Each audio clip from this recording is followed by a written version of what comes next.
Yeah, I'm losing my edge. Metal futures, Pete.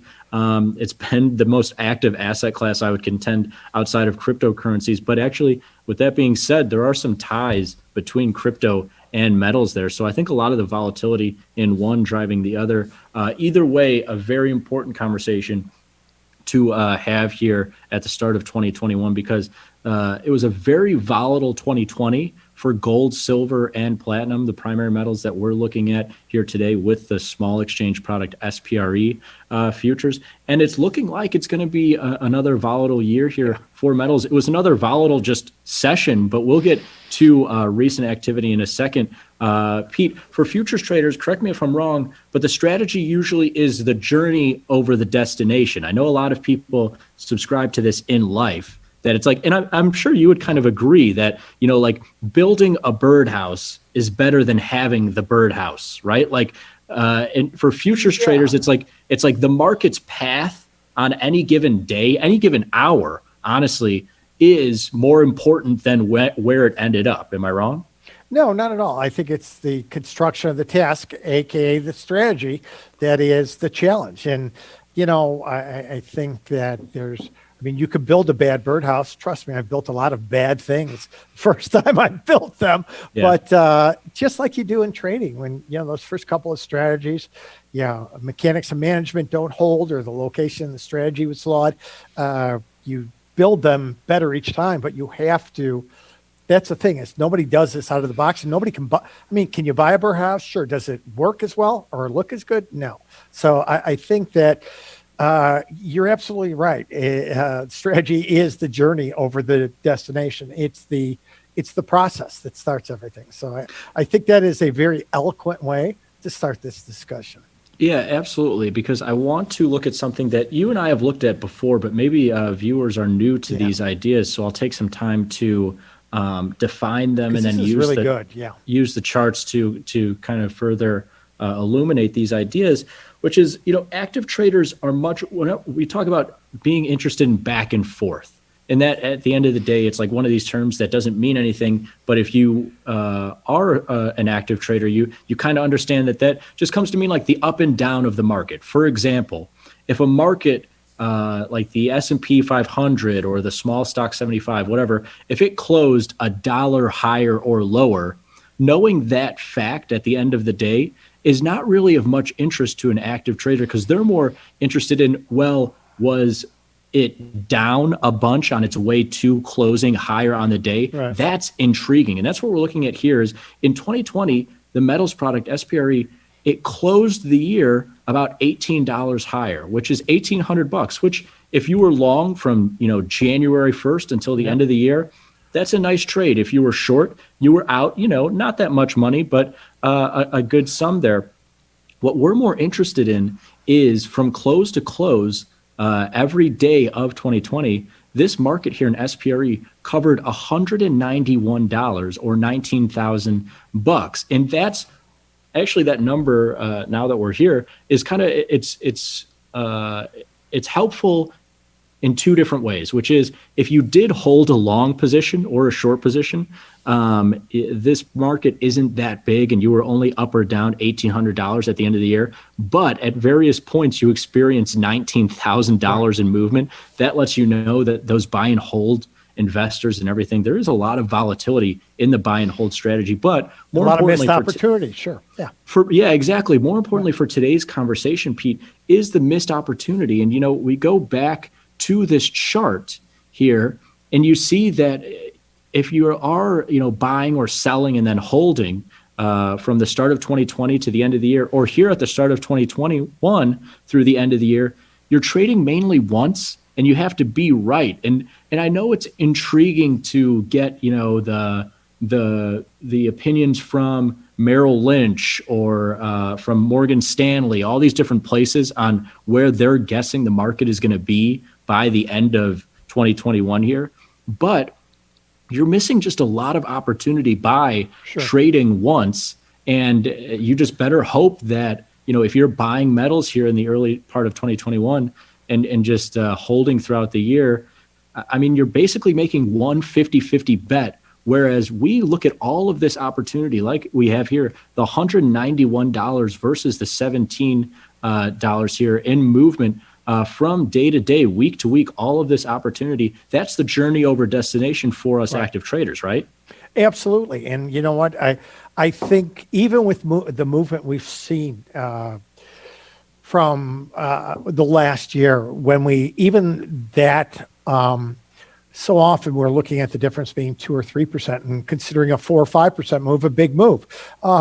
We've had a unique year and some unique start to the year. I think that travel, the amount of back and forth, is where we get our number of occurrences, our ability to diversify, and setting manageable. And I'm always careful to use this term realistic expectation, because it's like, well, what does that mean? That's such a subjective term. I think it's really manageable expectations in terms of those expectations that fit you and your trading style. So you look at this visual and an up market, but it gave you an opportunity to trade this market both lower and higher a number of different times. And that's what we want.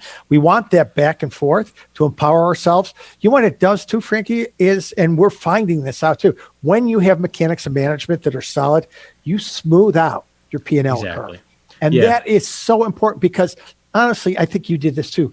I mean, for the first 15 years of my career when I was on the floor, tremendous amounts of opportunity, but your P&L went dramatically up and down depending on how you were doing. Now, net, you had a great advantage being down there by the order flow, and you usually ended up in a plus.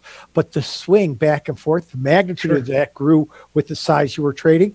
Anything we can do now with the leveling of the playing field to smooth that dynamic is incredibly important. And everybody knows, without even really necessarily knowing it, the theory that goes behind it, or what Pete's talking about, the smoothing of your P&L. Everybody knows what we're talking about here, because everybody that's watching has held a long or short position for a few days or a few weeks or for a full year, and they've seen that at the end of the year, hopefully you're up money, but it's usually like, man, I'm up X amount. But I saw a lot of movement for being up that X amount. Like we're seeing here, it's like, wow, if you were long metals for all of 2020, it's like, great, I made $1,800 on this one contract, but that one contract traveled $19,000 worth of back and forth on that way to, and that's the difference there. I should have illuminated this further. Displacement is kind of like at the end of the day, how far the thing moved.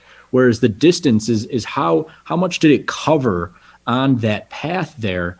And we're very much more interested in that distance there, because like you said, Pete, it presents more opportunity, as opposed to just like, I bought on January 1, I sold on December 31st, and that was the one trade. And, I hope it was up for that year. There's a lot more to be said about like, wow, look at this big fall in March. Maybe I buy there and I get rid of some. Oh, look at this huge rise here midway through the year. Maybe I sell some there and then I get rid of some. Even in that little area where you are right now, Frankie, there's opportunities to trade highs. And if you take away everything from the right from your cursor and didn't see that, you would have seen there is good back and forth at those highs if you wanted bullish scalps. So, that is what we're talking about in that number of occurrences, maintaining a more neutral bias, which means my shorter long bias doesn't consume every decision I make. But that really speaks to, the ability to take advantage of a two-way trade. I'm just curious, because we ran through this last year. You did some great research on this, the two differences here.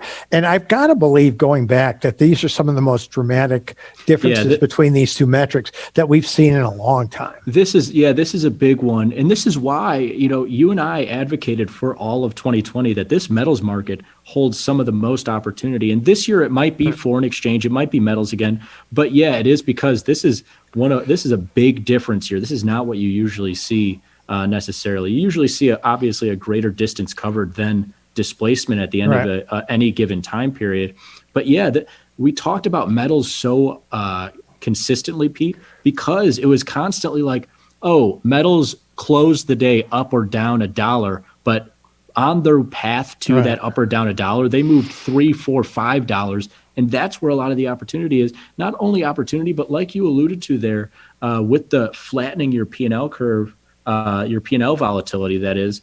What Pete is talking about, and I can get into the theory behind it, but when you increase your number of trades, even if you just wanted to be long metals for 2020, and instead of one big trade, you bought some here, got rid of it, bought some here, got rid of it, bought some here, got rid of it, that creating 4 or 5 trades out of one literally, theoretically, directly translates to a reduced error term. Right. And in this scenario, that error term that we get from, theoretical statistics and mathematics is your P&L's fluctuations. So like the idea is if you have a strategy that has an average expected outcome that is positive, then your error term, your fluctuation of your P&L around that gets smaller and smaller and closer to that average as you introduce more trades to that whole system. And so the idea here is I want to buy metals. I think that's got a positive expected outcome in 2020. Right. If I buy metals once for one long-term trade versus buying metals several times for a bunch of short-term trades, my variance around that expected outcome is going to be huge. Yep. And so I want to bring us into just this first week of action here, first few trading days of 2021, where we're seeing the opportunities continue. Like we're once again seeing a market here to start the year off where metals, as of Friday, in this first week here, metals were down $2 on their way to being down $2 in that first trading week, Pete. They covered $7.50 worth of ground, which is once again great because if you bought metals just at the start of 21, similar to 2020 there, you're down $2. But if you bought and sold it a few different times, you saw a $300 rally and then a $450 fall. That's a lot more opportunity in this up and down as opposed to just where the market elapsed. And so would you rather make one big decision or several small ones? I know that active traders, and myself included, when it comes to metal futures and all asset classes, I'd rather take several small shots as opposed to one big one that I have to be correct on.